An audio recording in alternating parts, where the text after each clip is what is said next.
Meu nome é D9432. É só isso agora. Não existe mais o homem que eu era antes. E, sinceramente, isso não me incomoda. Na verdade, não me resta muito pelo que me incomodar. Quando você aceita o uniforme laranja e um número no lugar do nome, entende rápido o que é ser nada. Por que eu estou aqui? Porque escolhi estar. Não porque queria, mas porque a alternativa era bem pior. A pena de morte. No momento em que o juiz disse culpado, eu sabia que o fim estava vindo. Mas, no corredor da morte, eles apareceram com uma oferta. Trabalhe para nós, disseram. Você passa alguns anos sob custódia, servindo à fundação. Depois disso, é um homem livre. Claro, eles não detalharam o que significava trabalhar para a fundação. Mas quem na minha posição perguntaria? A morte ou a possibilidade de sobreviver? Aceitei sem pestanejar. E o que eu fiz para merecer a sentença final? Bom, digamos que fiz coisas. Não por diversão, não por escolha, mas porque era bom em resolver problemas. Definitivamente não os meus, mas os de outras pessoas. Os detalhes não importam, só que, quando fui pego, ninguém teve dúvidas de que eu deveria pagar. Então aqui estou, classe D, descartável. Meu trabalho? Fazer o que mandam e sobreviver. Só que, diferente do que eu imaginava, isso não é prisão comum. A Fundação SCP é um mundo à parte.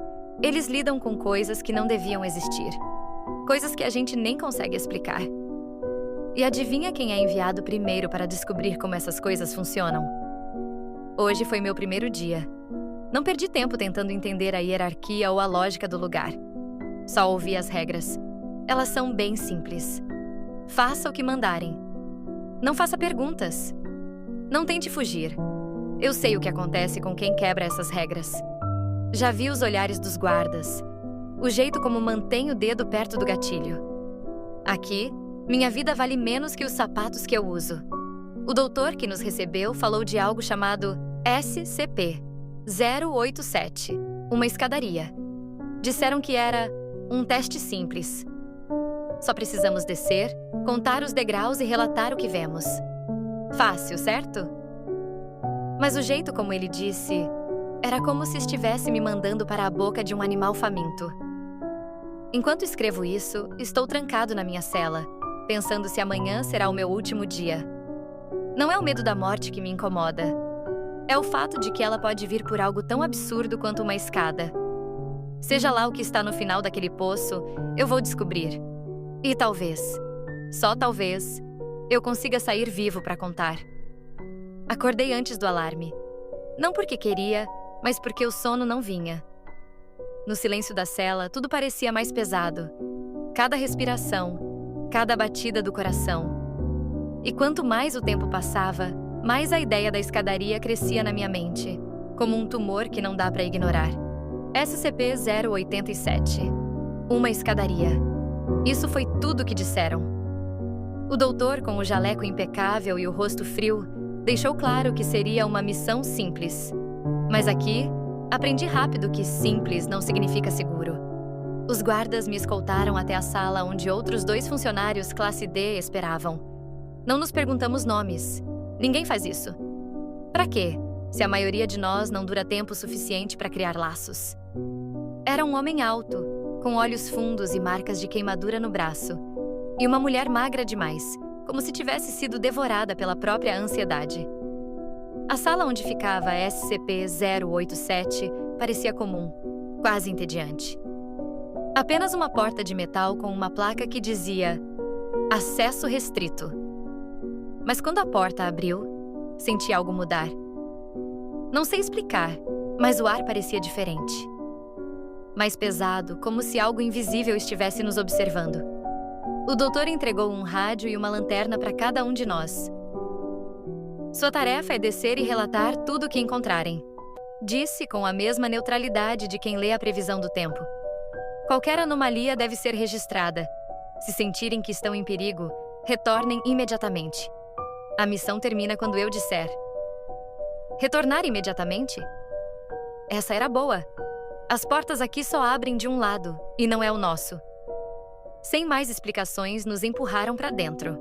A escadaria era estreita, mal iluminada, com paredes de concreto nu. Cada passo ecoava de um jeito que fazia parecer que havia mais de nós ali.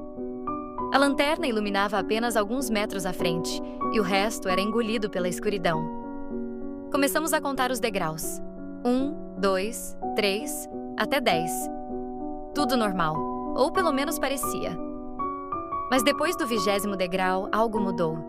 O ar ficou mais frio. Não era uma queda sutil de temperatura, mas algo gelado que fazia a pele arrepiar. Vocês sentiram isso? Perguntei, quebrando o silêncio. A mulher balançou a cabeça, nervosa.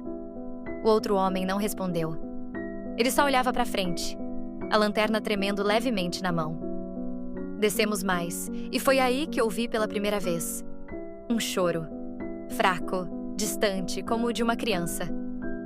Você ouviu isso? A mulher perguntou, a voz quebrando. O som vinha de baixo, se misturando com o eco de nossos passos. Era impossível saber quão longe estava, mas continuava, como um lamento constante. O que acham que é isso? O homem perguntou, tentando parecer calmo. Não importa, respondi. Só continuem andando. O doutor quer dados e é isso que vamos dar. Mas, no fundo, eu sabia que aquilo não era algo normal. O som não vinha apenas de um lugar. Ele parecia se mover, flutuando entre as paredes como se estivesse vivo. Quando chegamos ao 30º degrau, o choro ficou mais alto, mais claro. Uma voz de criança repetindo algo, mas ainda impossível de entender. A mulher parou, agarrando meu braço. Eu não quero ir mais fundo, ela sussurrou. Você não tem escolha, respondi. Ou desce ou eles te fazem descer. Ela sabia que eu estava certo. Aqui a única saída é terminar o que eles mandam. Continuamos descendo. 40 degraus, 50. O som ficou mais próximo e começou a mudar. Agora era mais rouco, como se a garganta que produzia o choro estivesse machucada. E então, do nada, parou. O silêncio foi pior do que o som. Era denso, sufocante. O homem parou de repente e apontou a lanterna para o fundo da escada. Eu vi algo, ele disse, ofegante. Você não viu nada, retruquei, tentando manter a calma. Mas no fundo, eu sabia que ele tinha razão. Porque naquele momento eu também senti. Algo estava nos observando. E ainda está. O silêncio depois do choro era pior do que qualquer som. Ele não era só ausência de ruído. Ele era pesado, quase vivo. Cada passo na escada parecia mais difícil, como se o ar ao nosso redor estivesse tentando nos empurrar de volta. Eu vi algo, repetiu o homem, os olhos arregalados, a lanterna tremendo na mão. Cala a boca, eu disse, mais para me convencer de que estava tudo bem do que para controlá-lo. Você não viu nada, é só escuridão. Ele balançou a cabeça devagar, apontando para baixo. Não, estava lá. Bem no final da luz. Algo se mexeu. A mulher começou a respirar rápido, o som quase tão alto quanto os passos. Eu disse que não deveríamos continuar. Ignorei os dois. O choro tinha parado, mas o eco dele ainda parecia grudado na minha mente. E então veio uma sensação que me congelou por dentro.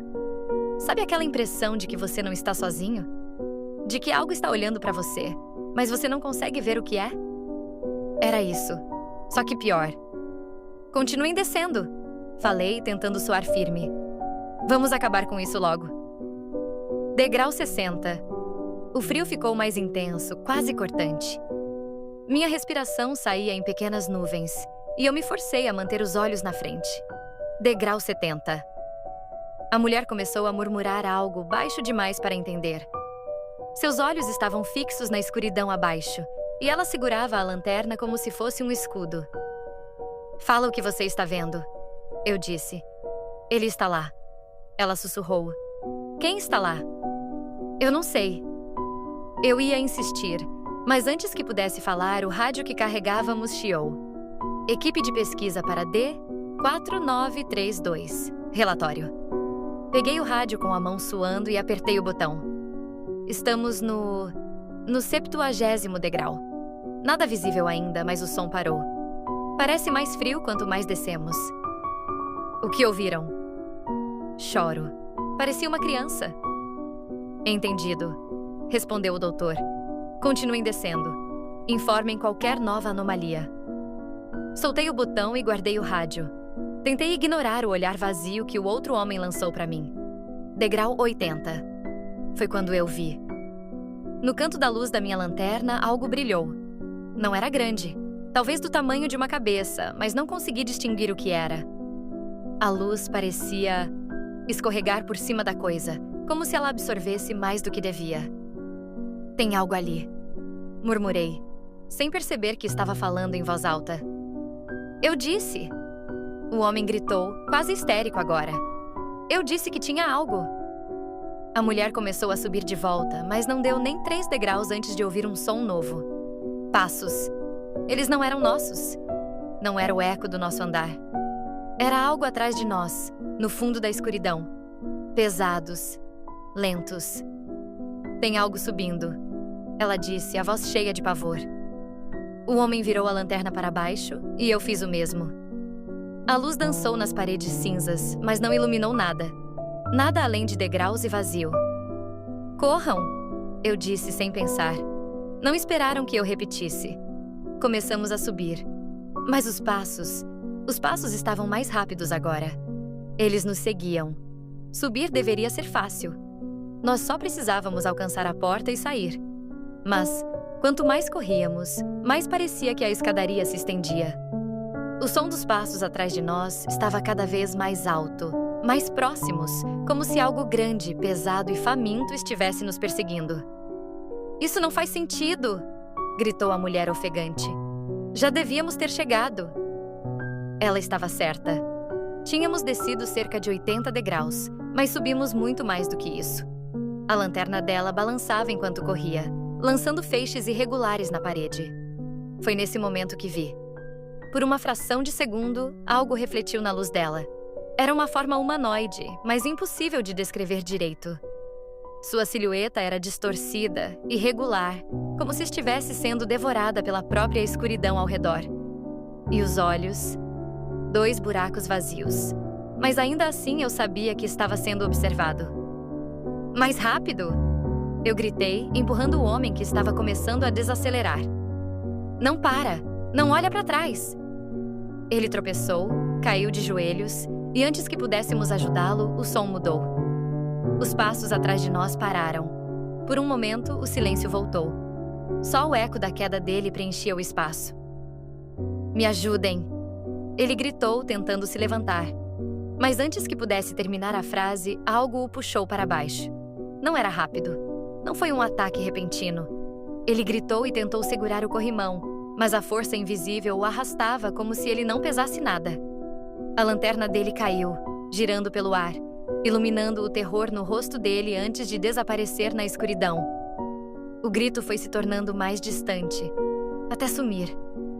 A mulher começou a chorar baixinho, mas não parei. Não podia. Segurei o braço dela e a puxei para continuar subindo. Eu não ia ficar para descobrir o que acontecia com quem era levado. Subimos até as pernas queimarem, até os pulmões arderem. A luz da minha lanterna começou a falhar, piscando a cada passo. Por um momento achei que nunca sairíamos. Mas então vimos. A porta. Ela estava ali, no topo, exatamente como a deixamos. Não hesitamos. Corri e bati nela com força, gritando para abrirem. Abre, abre, droga, estamos aqui! A porta se abriu com um estalo. 2 guardas puxaram nós 2 para fora antes de fechar a porta com um estrondo. Eles trancaram a escadaria com pressa, mas ninguém disse nada. Eu me joguei no chão, tentando recuperar o fôlego, enquanto a mulher soluçava ao meu lado. O doutor nos observava com o mesmo rosto frio e neutro de antes, segurando uma prancheta. Relatório, ele disse, como se nada tivesse acontecido. Eu o encarei, sentindo o ódio borbulhar, mas sabia que não adiantava. Respirei fundo e contei tudo. O choro, os passos, a coisa que vimos e como D6, 241 foi levado. Ele só anotou. Não houve surpresa, nem compaixão. Quando terminei, Ele se virou para um dos guardas e disse algo que nunca vou esquecer. Preparem a próxima equipe. Eles nos escoltaram de volta para nossas celas. A mulher estava em choque, murmurando coisas sem sentido. Eu me joguei na cama, exausto, tentando não pensar no que vi, no que nos seguiu. A escadaria ainda está lá, esperando por outra vítima. E amanhã? Amanhã eu posso ser enviado para outro teste. Mas uma coisa é certa. Seja lá o que a Fundação está tentando descobrir com o SCP-087, eles não se importam com quantos como eu serão consumidos no processo. Apenas números. Apenas degraus.